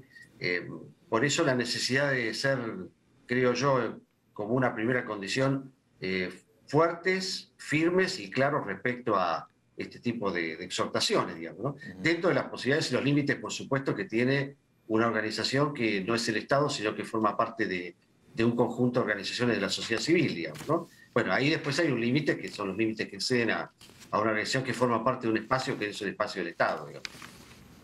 Claro, en algunos casos se encuentra en el ideario o en el plan de gobierno, ¿no? Habría que reescribirlo en todo caso. Esa es la preocupación de un sector de la población. Santiago, mencionabas tú Latinoamérica, efectivamente, el alcance de transparencia electoral en toda esta región. Y mucho se ha comparado, no sé si tú puedas confirmar o analizar este punto, con las elecciones de Ecuador. Una pugna, ¿no?, entre derecha y izquierda, y cómo se trabajó la campaña también en los medios de comunicación y en las redes sociales. ¿Qué nos puedes decir sobre ello? A ver, hay algunos puntos en común respecto a 2 condiciones. Una, yo creo, es la fragmentación. Tanto en la elección de Ecuador como en la elección del Perú, esto ha sido muy manifiesto. En Perú, enorme ha sido la dispersión de candidatos, lo mismo en la primera vuelta en Ecuador.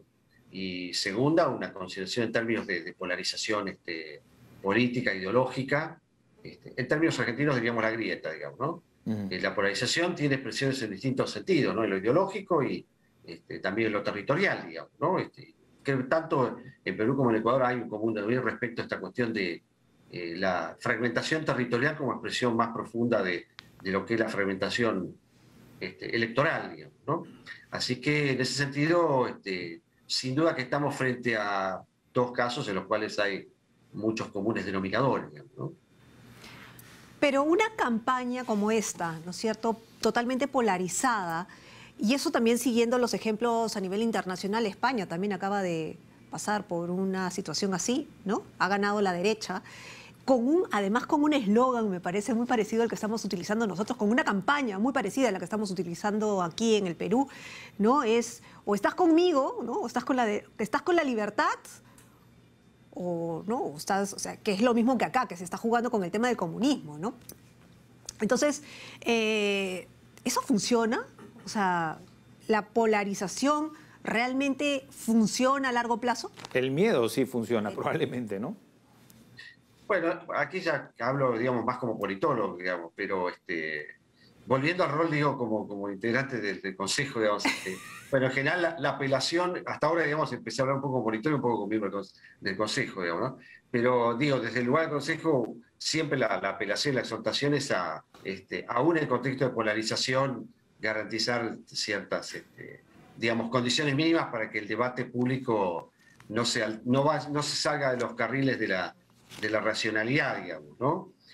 Como ustedes decían recién, probablemente muchas estrategias que salen de esos límites de la racionalidad pueden ser eficaces en el corto plazo en función de la obtención de algún resultado electoral, pero sin duda que afectan en el largo plazo la posibilidad de la convivencia política y, volviendo al tema de la calidad, en el fondo terminan erosionando la calidad de la democracia, digamos, ¿no?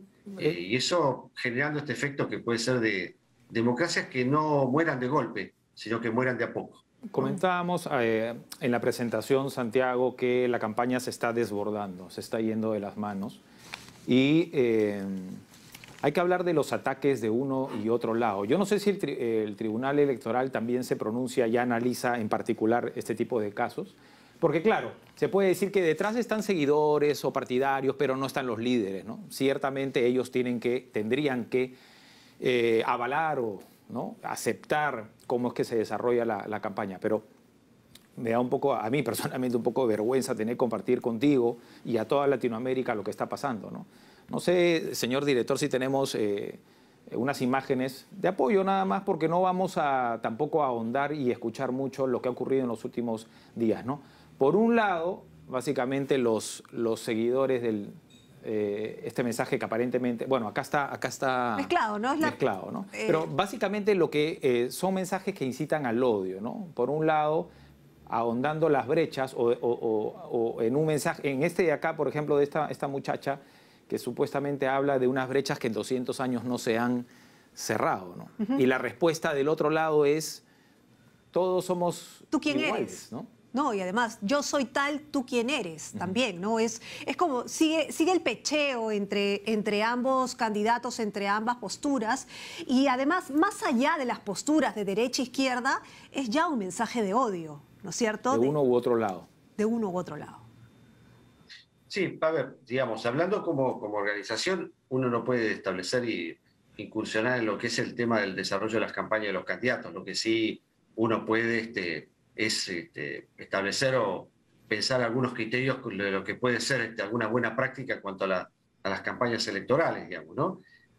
Ya ahí hay cuestiones que evidentemente exceden, porque esas, bueno, las características que tiene una campaña electoral también no dejan de ser un poco el reflejo de lo que puede pasar dentro de una sociedad, digamos. Si hay una sociedad en la cual el debate público esté marcado por la cuestión de la aspereza y por cierta, digamos, violencia verbal, es muy probable que la campaña y las campañas electorales se desarrollen en un tono más o menos similar que se dé el debate público en la sociedad, digamos, ¿no? Nosotros como organización, o en este caso, digo, quienes integramos distintos lugares de esta organización, nuestra apelación permanente siempre es sin meternos de manera minuciosa en lo que es el contenido, como debe ser una campaña, bueno, tratar de establecer parámetros generales lo que puede ser una campaña fundada en ciertos criterios de civilidad y de racionalidad en la discusión pública. ¿Y no deberían tener un rol, digamos, directo los propios candidatos, que son los líderes sobre estos temas? En general las campañas suponen un trabajo de equipos que son multitudinarios y donde intervienen una enorme cantidad de actores, ¿no? Es muy difícil que el candidato intervenga de manera directa. Lo que puede el candidato en general establecer son algunos lineamientos generales y, bueno, ahí después viene el filtro, digo, de lo que es el filtro del mensaje que pueda bajar el candidato, y eso tiene alguna traducción en una estrategia, en un mensaje de campaña, digamos, ¿no? Pero en general hay un trabajo colectivo ahí que excede al propio candidato también. Ahora, Santiago, hay algo con lo que me quedé hace un momento que tú dijiste y sí me preocupa, porque tú mencionas que la democracia muere de a pocos, ¿no? O todo paso a, digamos, al capitalismo es a pocos, o al comunismo es a pocos. Todos los cambios en la historia que creo que son de a pocos, pero la democracia, ¿no es cierto?, digamos, que es lo que queremos, lo que queremos resguardar, digámoslo, ¿no? ¿Cómo evitamos nosotros como ciudadanos que esa democracia muera de a pocos poniendo atención? Porque muere de a pocos porque lo dejamos pasar. Sin duda, sin duda. A ver, hay algunos elementos que en general se suelen señalar que dan indicios de lo que es esa especie de muerte lenta. Por ejemplo, el primer indicio de lo que es una muerte lenta es cuando no solamente los líderes políticos, sino la sociedad en general comienza a perder su actitud de tolerancia hacia un resultado electoral cuando este es adverso. Cuando se dan este tipo de situaciones, estamos frente a un serio problema, digamos, ¿no? Y bueno, Perú no ha tenido 6 de enero como tuvo Estados Unidos la toma del Capitolio. Pero esa es quizás una situación extrema de lo que es esa pérdida de tolerancia hacia el resultado electoral, digamos, ¿no? A mí me parece que en ese sentido, una primera estrategia es, como decía en algún momento al principio, ¿no?, desplegar justamente la idea de, o mandar un mensaje claro en el sentido de, bueno, estamos frente a una democracia en la cual la regla de la mayoría asigna ganadores y perdedores, pero partiendo de la idea que esto no es una elección dramática ni existencial, es una elección y es una circunstancia. Y los ganadores y los perdedores son perdedores y ganadores de correcto. Y el país es de todos, no se va a ir y tenemos que luchar nomás por su progreso y por su desarrollo, al margen de quién sea el candidato, pero sí, efectivamente, defender los lineamientos y principios. Y la democracia de mayorías y de minorías, esto hay que dejarlo bien en claro también. Y defender eso, esos lineamientos. En eso creo que todos tenemos que dar ese mensaje y dejar muy claro ese mensaje desde los distintos lugares. Nosotros desde una organización de la sociedad civil, ustedes de un medio de comunicación.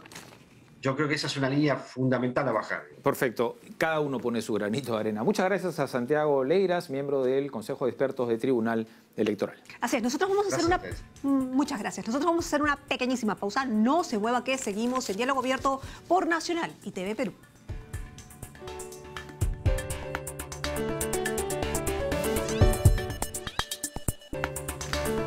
Seguimos en Diálogo Abierto por Nacional y TV Perú. Acá Nicolás Salazar y Carla Jarada los acompañan, ¿no es cierto?, desde las 8 de la mañana. A ver, son las 9:36 y tenemos que hablar sobre la jornada de vacunación. Así es, el ministro de Salud está desarrollando unas actividades que nuestra compañera Romy Guamaní nos va a dar mayores detalles. Romy, buenos días. ¿Qué tal? Buenos días. Así es, Nicolás, Carla, muy buenos días. Hemos llegado hasta Ventanilla, donde hoy se reanudó lo que significa la vacunación de personas mayores de 70 años. Y precisamente el ministro Óscar Ugarte está supervisando de que esto se desarrolle como corresponde, según el cronograma. Señor ministro, buenos días. Buenos días. Sabemos de que hoy se reanudó lo que se había postergado días anteriores. Así es. ¿Cuál ha sido la afluencia? ¿Ha habido sobredemanda de la misma? Bueno, es natural y eso teníamos previsto porque las personas que les tocaba el día martes las reprogramamos para el día de hoy con las personas que les tocaba el día de hoy. Entonces sabíamos que iba a llegar un poco más de personas, hemos dispuesto más brigadas, hay más vacunas y hay capacidad, como se ve aquí en Ventanilla.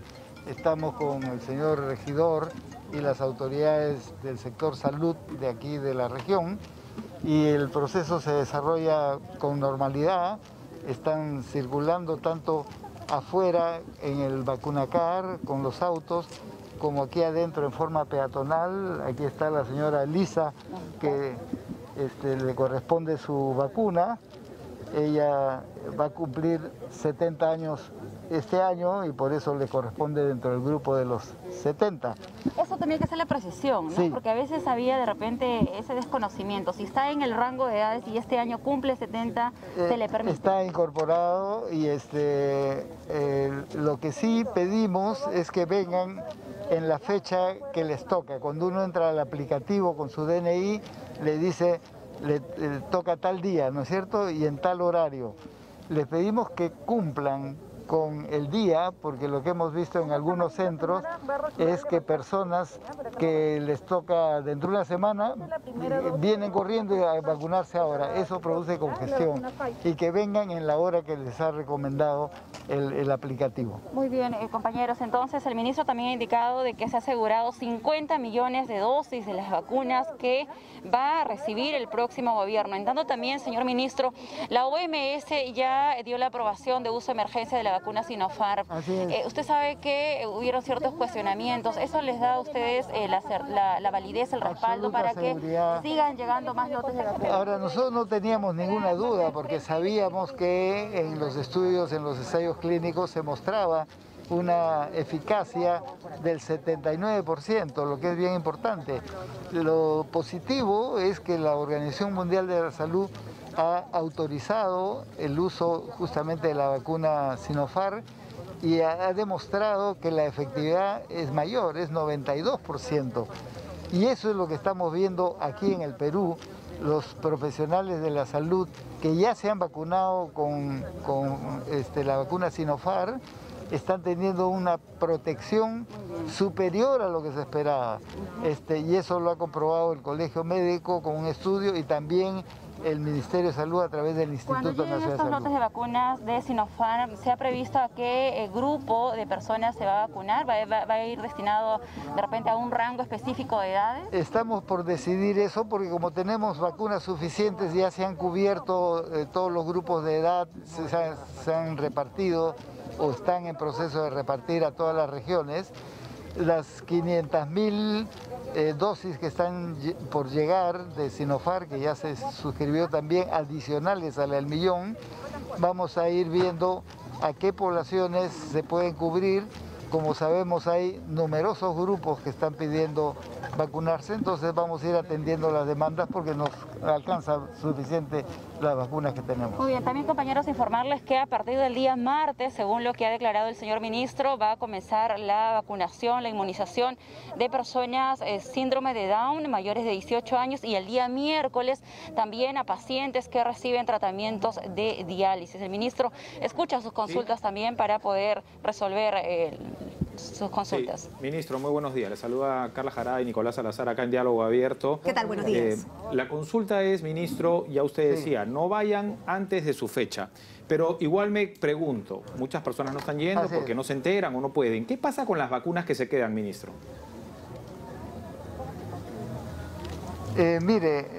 Las vacunas no se quedan. Tenemos cantidad suficiente de vacunas y se está midiendo la cantidad, porque si las vacunas están refrigeradas pueden esperar varios días, eso no es el problema. El problema es cuando ya se abren los frasquitos de los cuales salen 6 dosis. Ese frasquito, hay que usarlo de todas maneras. Correcto. Okay. Le hago la pregunta para evitar especulaciones. Los frasquitos en función de la cantidad de personas que llegan y por eso no hay merma. Estamos eso manejando muy bien, las enfermeras tienen mucha experiencia en eso y por lo tanto no estamos perdiendo vacunas. Sin duda, somos creo que uno de los mejores países en desarrollar una campaña de vacunación. Yo creo que estamos ya más estables con los contratos firmados. La semana pasada hacíamos un cálculo aquí en Diálogo Abierto de que se estaban vacunando a 60.000 personas, a razón de 60.000 personas diarias. ¿Esto ha cambiado? ¿Podemos ser optimistas y pensar de que van a vacunar a más de 2 millones de personas, se van a vacunar a más de 2 millones de personas al mes? Sí, somos perfectamente optimistas porque, mire, esas estadísticas han sido sin que entren todavía digamos, toda la capacidad que tenemos a nivel de las regiones. Ahora estamos vacunando en Lima, pero si se amplía, en Lima mismo podemos duplicar la capacidad de vacunación. Y en las regiones también ese es un mecanismo, porque hay brigadas que todavía no están entrando, están ahí en reserva, digamos así. En la medida en que tenemos más vacunas, convocamos a más población, las brigadas de vacunadores están actuando y se van a ampliar. No solo está vacunando el Ministerio de Salud, están vacunando también E-Salud, con una capacidad muy amplia de vacunación. También las sanidades de las Fuerzas Armadas, de la Policía Nacional, incluso el sector privado. En Lima, por ejemplo, ustedes pueden encontrar en Miraflores, el grupo AUNA en la Clínica Delgado está vacunando, y no vacuna solo a sus afiliados, vacuna a todos. Claro. Esa es la ventaja. Ministro. El Salud vacuna a todos, el MINSA vacuna a todos, estamos articulados y eso nos da una mayor capacidad de intervención. Ministro, Carla Jarada le habla. Dos interrogantes. ¿Cómo está Carla? ¿Qué tal? Uno, el presidente Sagasti ha mencionado efectivamente que se ha ampliado en esta vacunación en el primer grupo a las personas con síndrome de Down y personas con problemas genéticos. ¿Cuándo entrarían, digamos, en el cronograma? Eso es una. Y dos, ¿qué pasa con los que fueron voluntarios, ¿no es cierto?, en estos procesos de pruebas y que todavía no reciben algún tipo de respuesta respecto a su vacunación, porque recibieron el placebo y no la vacuna, y no les están dando información de cuándo van a recibir su vacuna finalmente? Empiezo por esto último. Perfecto. Para darle tranquilidad a todos los voluntarios. Efectivamente, ahí la universidad tuvo retrasos, eso ya se resolvió. Se dio una norma, una resolución suprema, un decreto supremo que facultaba los mecanismos para que la Universidad Cayetano Heredia pudiese solicitar la importación, porque ese es un acuerdo entre la Universidad Cayetano Heredia y Sinopharm, aparte del gobierno. Y el compromiso entre ellos es que Sinopharm les da a la Universidad Cayetano Heredia las vacunas para vacunar a esas personas que fueron voluntarios. Lo que nosotros hacemos es garantizar que eso funcione. Digemit ha dado ya la autorización para que importen, están en esa espera y yo supongo que dentro de poco van a estar vacunados. Y en lo que se refiere a las personas con comorbilidad, como bien lo ha dicho el señor presidente de la República, es parte de nuestra preocupación. Hemos estado siendo y seguimos siendo asesorados por un comité de ética para definir criterios de cómo se incorporan las personas con comorbilidad, con qué nivel de secuencia. Y también hemos estado coordinando con las instituciones correspondientes que tienen que ver con esas comorbilidades. Por parte del Ministerio se han definido pequeños, digamos, no pequeños, sino necesarios, pero no ampulosos protocolos, donde dice qué personas son, cómo hay que vacunar. Algunos tienen una modalidad, otros otra modalidad. Le pongo el ejemplo. En el caso de las personas con síndrome de Down, la recomendación de los especialistas es que se les vacune como cualquier persona que asiste a un centro vacunatorio, todos tienen su DNI normal. Eso es lo que va a empezar el día martes. Ministro, en el caso de las personas con hemodiálisis, son personas que van a los hospitales a recibir su hemodiálisis. Bueno, la mejor forma de vacunarlos es ahí, porque van 3 veces a la semana, entonces ahí se les vacuna y son más o menos 15.000 personas y en pocos, yo supongo, 2-3 semanas van a estar vacunados todos. Ministro. Y así progresivamente vamos incorporando a otras comorbilidades también. Una pregunta para una respuesta rápida. Hay muchísimos extranjeros en nuestro país y claro, la campaña se desarrolla con el DNI. Entiendo que estas personas van a poder vacunarse al final de la campaña. No. Si ustedes entran al portal y ven, pongo el hombro para el Perú, ahí tiene una opción es DNI, pero si ustedes aprietan, hacen clic ahí aparece carnet de extranjería y otros documentos, no solo carnet de extranjería. Perfecto. Por lo tanto, ya el padrón los ha incorporado a todos los que están en la lista de la Superintendencia Nacional de Migraciones. O sea, todos los que estén en regla. Más o menos 1.300.000. Perfecto. Todos los que estén en regla. Lo que manda pero es hay también la edad. Transitorios, hay dispositivos transitorios, no solo carnet de extranjería. Por ejemplo, muchos ciudadanos venezolanos han venido, no tienen todavía carnet de extranjería, pero tienen un dispositivo transitorio.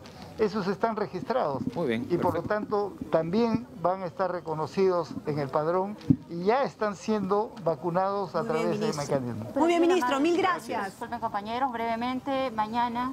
Bueno, efectivamente, con relación al Día de la Madre, el día de mañana, segundo domingo de mayo, todo nuestro cariño, nuestro afecto y una invocación que celebremos el Día de la Madre, pero sin hacer grupos y congestiones como normalmente hacíamos. Pero este es un domingo muy especial en el cual el mejor regalo quizás para la mamá es que no se enferme. Y si le toca por edad vacunarse, que venga a vacunarse. Y debemos decir que en el Día de la Madre vamos a trabajar el doble, justamente para que todas las mamás estén protegidas y nosotros no paramos, seguimos trabajando. Y un fuerte abrazo en nombre del Ministerio de Salud y del Gobierno. Muchas gracias, señor ministro. Bueno, fueron las declaraciones de Óscar Ugarte. Mañana entonces hay vacunación, Día de la Madre, y se trabaja también en el proceso de inmunización de todas las mamitas. Muchas gracias, Romy Guamaní, por esta información y dejarnos hablar con el ministro, por supuesto. A partir de este lunes cambian algunas disposiciones en las diferentes regiones de acuerdo al nivel de riesgo. Vamos a ver algunos cuadros, rapidito nada más. Ahí está, del 10 al 30, es decir, son 3 semanas, ¿no? En esta ocasión el periodo. Niveles de alerta del 10 al 30 de mayo. Este es el nivel extremo, es decir, los domingos inmovilización social obligatoria estricta. En el caso del nivel extremo, ¿no? Transporte interprovincial terrestre de 50 a 100% del aforo regulado por el MTC. Delivery de farmacias y boticas 24 horas. Y por último, el delivery de restaurantes y afines de 4 de la mañana a 11 de la noche se permite el recojo, ¿no? El recojo en tienda. Así es, estos son los domingos entonces. Y estamos hablando nuevamente del nivel extremo. Fíjense que ya no está Lima aquí, ¿no? No está Lima. Hemos mejorado. Hemos subido un peldaño, pero igual no se pueden confiar, no son auspiciosas las estadísticas. Bueno, rápidamente, son muchas regiones, pero usted puede verlas ahí marcadas. Además, Carla, porque ya no son las regiones completas, ojo, ¿ah? Ya no son las regiones completas, sino incluso ya detalladamente hay algunas provincias. Así es, muy bien. Para tener en cuenta entonces, aquí tenemos el nivel extremo. Este es el nivel en el que está hoy Lima, ¿no? Lima metropolitana, nivel muy alto. ¿Ah? Ahí están. Amazonas, Anca, Yapurímac, Arequipa, Ayacucho. Y algunas disposiciones cambian, bueno, Callao. solamente para apuntar los días domingos en Lima, a partir del siguiente domingo, no hay movilización, pero no se puede salir en auto. Claro, en bicicleta sí. En bicicleta sí, y caminando también. También. Muy bien.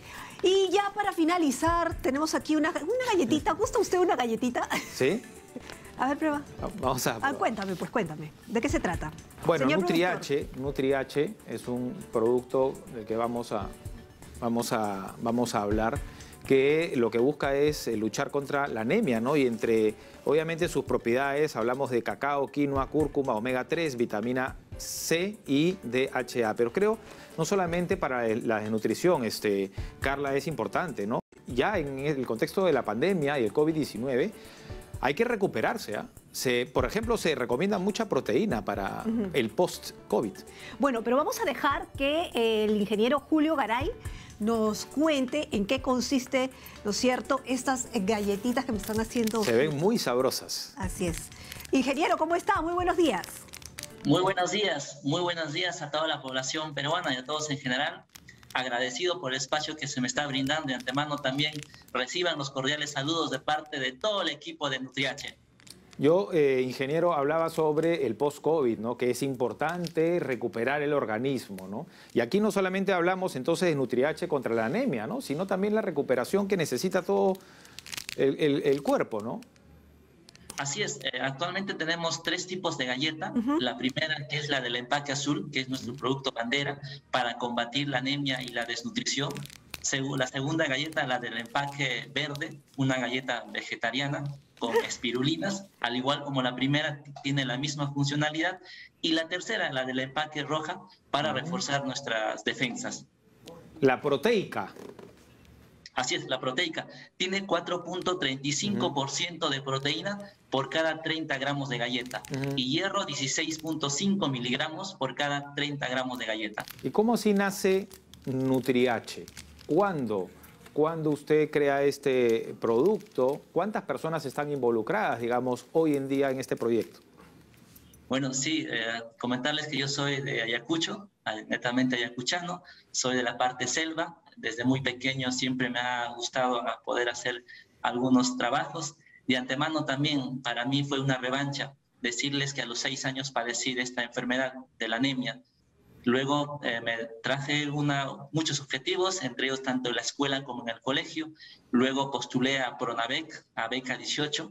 Gracias al Estado peruano pude tener una carrera profesional, la carrera de Ingeniería Agroindustrial, y era obvio que mi proyecto de tesis, mi trabajo de investigación, tenía que ser referente a la anemia.